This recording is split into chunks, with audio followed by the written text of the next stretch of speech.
you have a Lowe's vendor account number and you are ready to start uploading product and you are completely freaked out and overwhelmed by their portal. My name is Heather Roberts and I'm the co-founder of RSG Sales. We help suppliers like you grow their e-commerce sales channel and solve problems like this because, let's face it, we've been doing this for 18 plus years and we know these systems. All right, so dig in.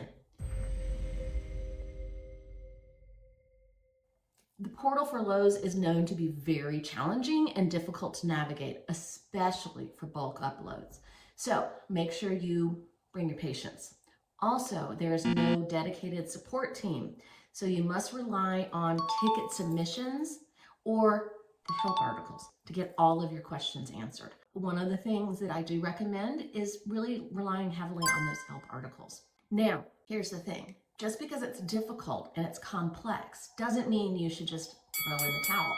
You work this hard to get the account, let's reap the benefits, okay? So don't give up.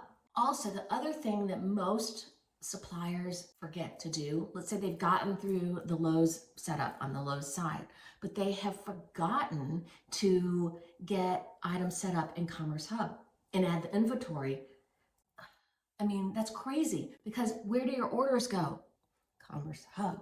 So if the items are not set up in CommerceHub, it doesn't matter if they're listed on the Lowe's site because you won't be able to get the orders because you don't have the product there and you don't have inventory. I can't tell you how many times people come to us and they're very frustrated and it turns out that they just didn't add inventory in CommerceHub.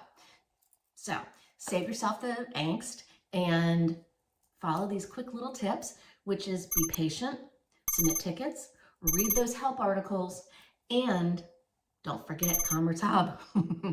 If you have questions and you just don't want to deal with this, then click the link below, schedule a time with us to talk, and we can help you not just solve this problem, but actually help you grow your Lowe's sales.